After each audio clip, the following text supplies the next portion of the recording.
February 19th, 1847, a rescue team finally reaches a makeshift camp in the Sierra Nevada mountains. What they find isn't human anymore. Not really. Bodies scattered across the snow, covered with quilts, some with no flesh left on the bones. Inside crude cabins built against the mountainside, 48 people are still alive, but they've gone somewhere else mentally. Some don't recognize the rescuers. Others can't remember their own names. And then the rescuers see it, cooking over fires, hanging from cabin rafters, stored in snowbanks like a winter pantry. Human remains, butchered, prepared, consumed. The survivors don't look ashamed. They look at the rescuers with hollow eyes and ask, "What would you have done?" This is the story of the Donner Party. 87 pioneers who left Illinois in the spring of 1846, chasing the California dream. By the time rescue arrived, 39 were dead, and the 48 survivors had crossed a line that most of us can't even imagine. This isn't just about cannibalism. It's about the decisions, big and small, that led to America's worst disaster of westward migration, and how quickly civilization disappears when you're watching your children starve to death. Subscribe right now if you're into dark history that doesn't sugarcoat the truth. Hit that bell. Drop a comment with where you're from. Because what you're about to hear is brutal. No Hollywood drama. No sanitized textbook version. Just the actual documented horror of what happened when bad decisions, worse luck, and the worst winter in Sierra Nevada history combined to create a nightmare. Patrick Breen, one of the survivors, kept a diary through the whole ordeal. His entries got shorter and more desperate as people started dying. And near the end, he wrote something that still gives historians chills. Mrs. Murphy said yesterday that she thought she would commence on Milt and eat him. I don't think she has done so yet. It is distressing. Milt was her teenage son, who died the day before. Let's talk about how 87 ordinary people ended up in hell. April 1846. Springfield, Illinois. James Fraser Reed is a 45-year-old businessman with big dreams. His wife, Margaret, suffers from terrible headaches. He's hoping California's coastal climate might help. He's read a book called The Emigrant's Guide to Oregon and California by a guy named Lansford Hastings. Hastings is promoting a new shortcut across the Great Basin. Claims it'll save 300 to 400 miles on easy terrain. Get you to California a whole month early. What Reed doesn't know, Hastings has never actually tested this route with wagons. He's promoting it to build an empire at Sutter's Fort, basically a trading post that would become Sacramento. The route is complete bullshit. But Reed convinces his neighbors, the Donner brothers, George and Jacob, to join him. They pack up their families. 9 covered wagons. 31 people total. On April 16th, 1846, they roll out of Springfield, headed to Independence, Missouri, the jumping-off point for the Oregon Trail. At Independence, they join a larger wagon train. Now, they're about 100 people, feeling good, excited. The journey is supposed to take 4 to 6 months. Here's the first critical mistake.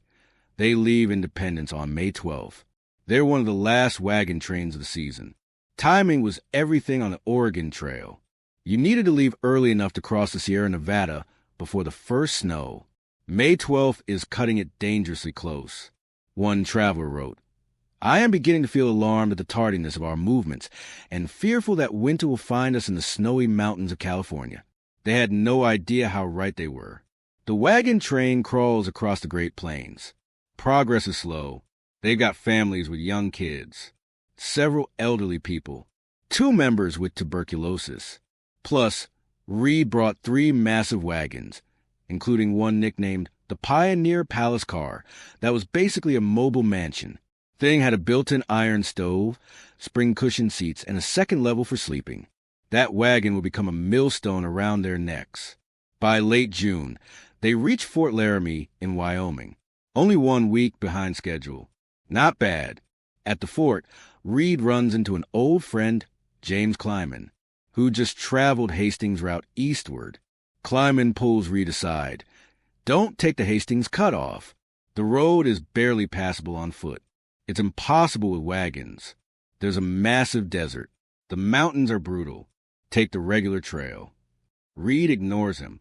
On July 20th, at Little Sandy River in Wyoming, the wagon train reaches a junction. Most groups turn north toward Fort Hall, the proven route.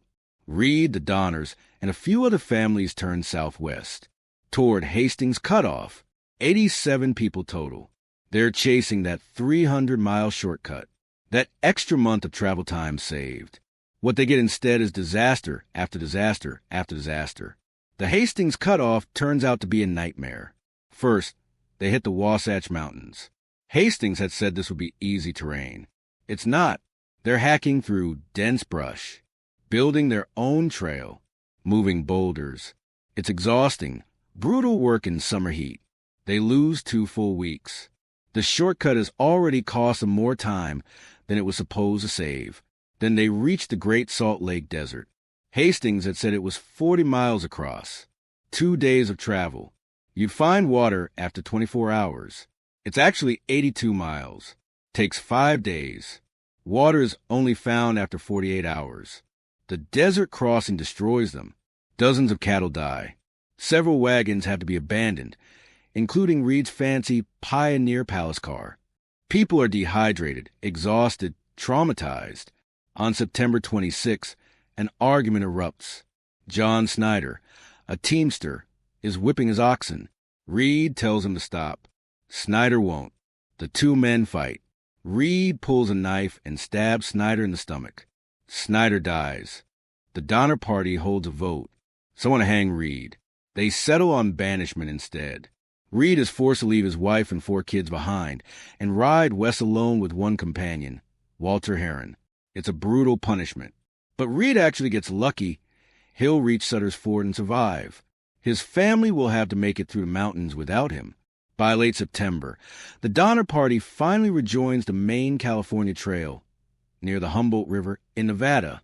They're months behind schedule.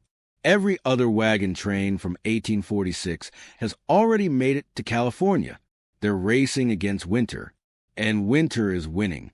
October 5th, tempers are frayed. People are exhausted. The oxen are dying. Food supplies are critically low. October 16th, they reach the gateway to the Sierra Nevada near the Truckee River, now Reno. They're almost completely out of food.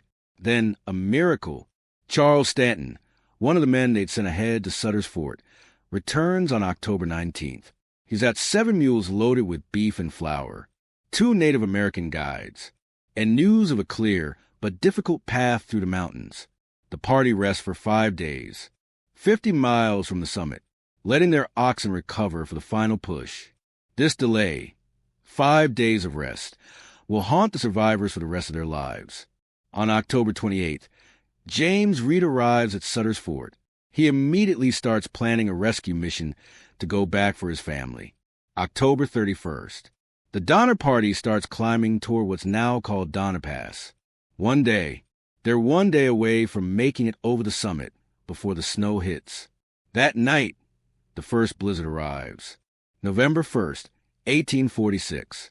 The Donner Party wakes up to find the mountain pass blocked by snow. They try to push through. Can't. The snow's already too deep. The trail's impossible to find. The oxen can't move forward. They retreat back to the lake, now called Donner Lake. They're stuck. Most of the group builds crude cabins near the lake. The Donner family, delayed by a wagon accident, makes camp a few miles east at Alder Creek. 87 people. 2 camps. Trapped on the wrong side of the Sierra Nevada. And then it starts snowing for 8 days straight. Almost continuous snow. The oxen, their primary food source, wander off and get lost in the blizzard. Just gone. Most of them never found. On November 20th, Patrick Breen starts keeping a diary. Irish immigrant. Traveling with his wife Margaret, called Peggy, and their 7 children. His first entry. Came to this place on the 31st of last month when it snowed. We went out to the pass. The snow so deep we were unable to find the road. Then turned back to Shanty on the lake. We now have killed most of our cattle, having to stay here until next spring.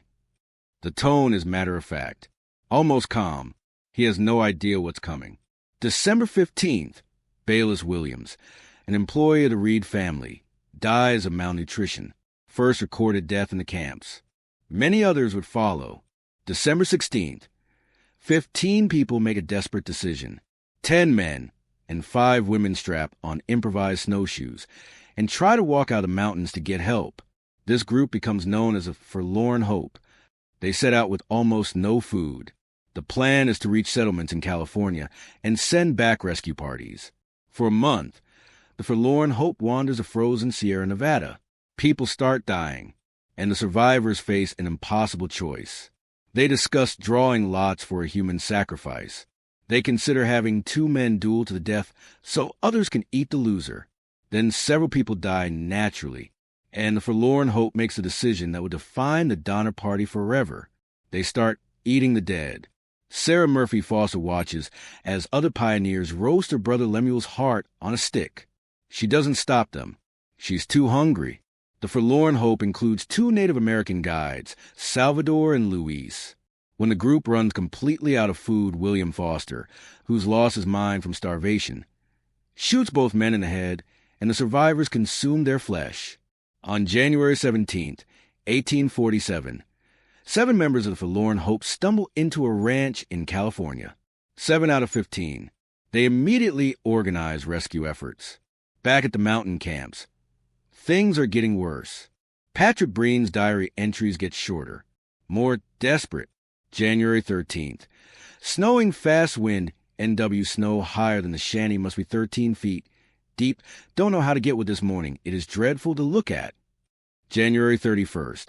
The sun shining warm, Mrs. Murphy blind. Levi Murphy is literally going blind from malnutrition. February 5th. Snowed hard until 12 o'clock at night. Wind still continues to blow hard. Snow must be over 6 feet deep. February 7th. Mrs. Eddy died last night. Eleanor Eddy, 25 years old, mother of 2 young kids, starved to death. February 8th. Spitzer died last night. February 9th.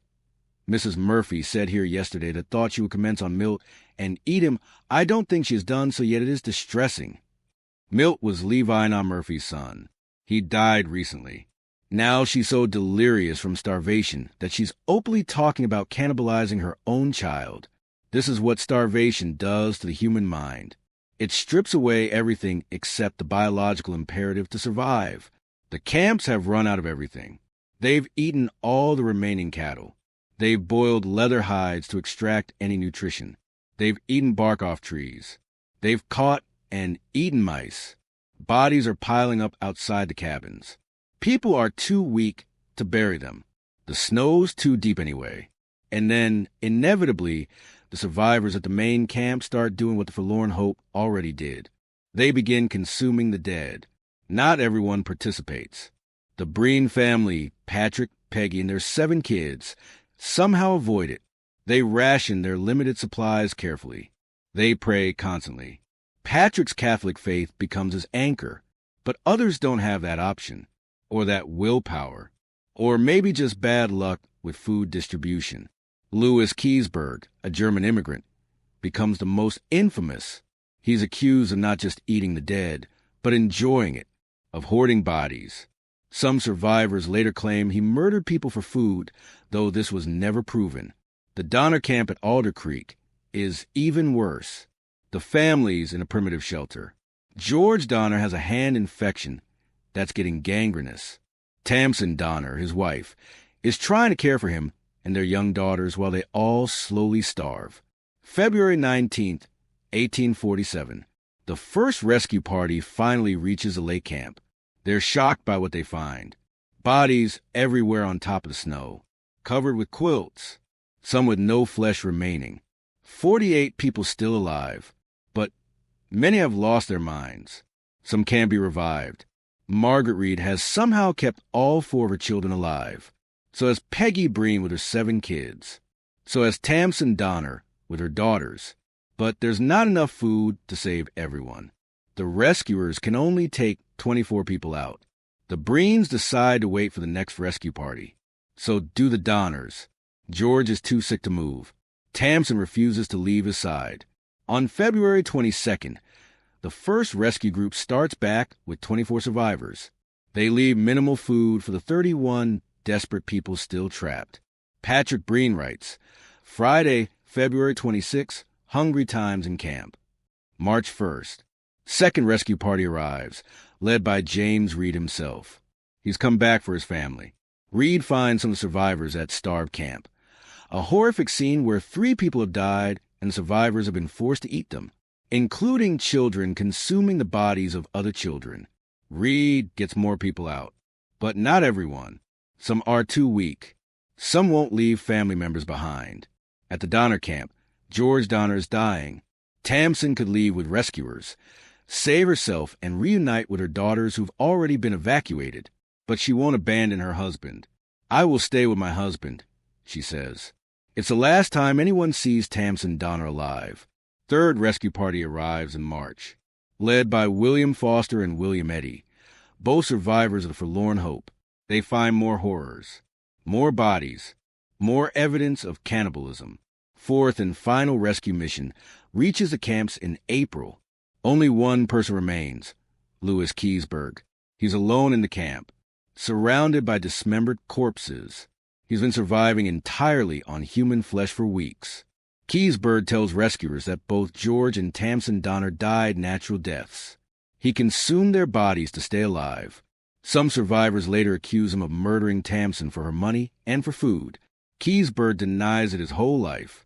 The truth dies with him. On April 21st, 1847, Louis Keseberg leaves the camps, the last survivor evacuated. The final count, out of 87 pioneers, 47 survived. 40 died, but the numbers tell a stranger story. 2/3 of the women and children survived. Only 1/3 of the men made it. No one over age 45 survived.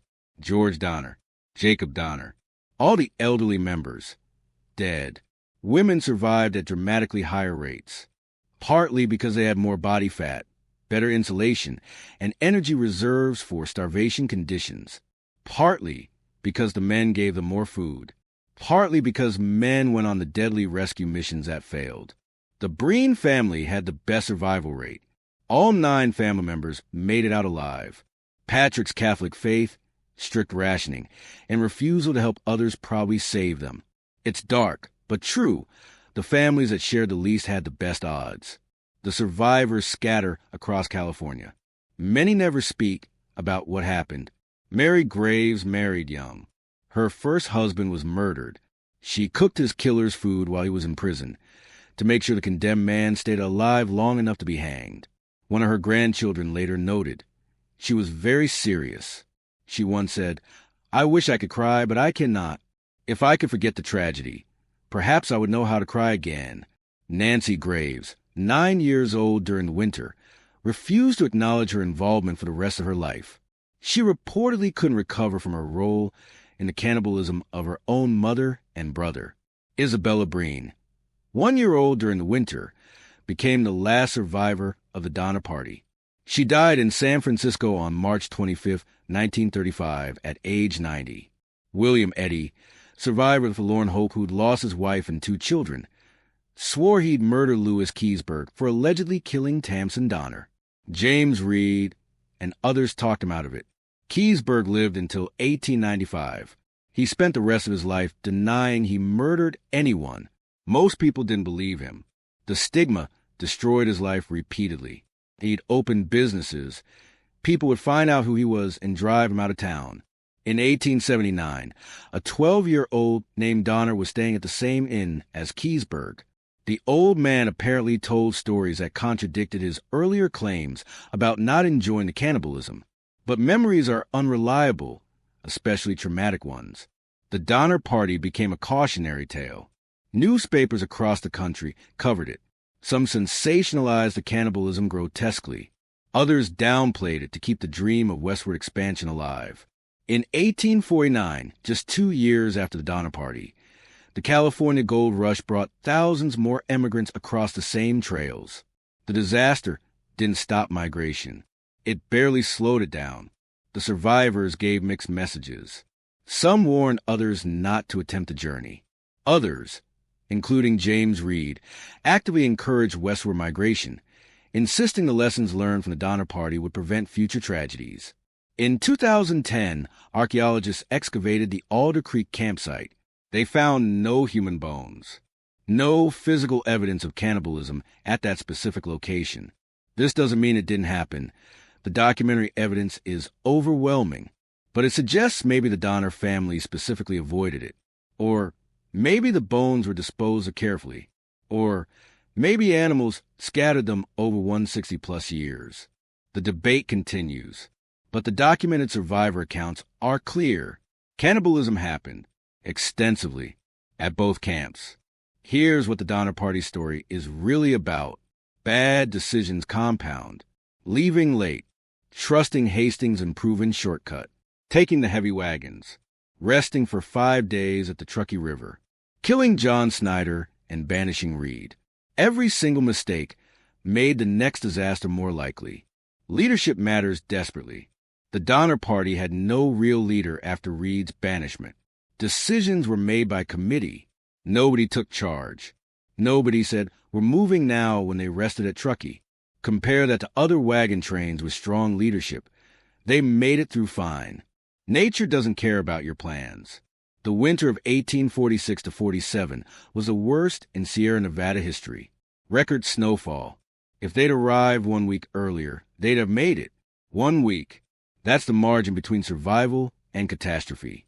Civilization is thinner than you think.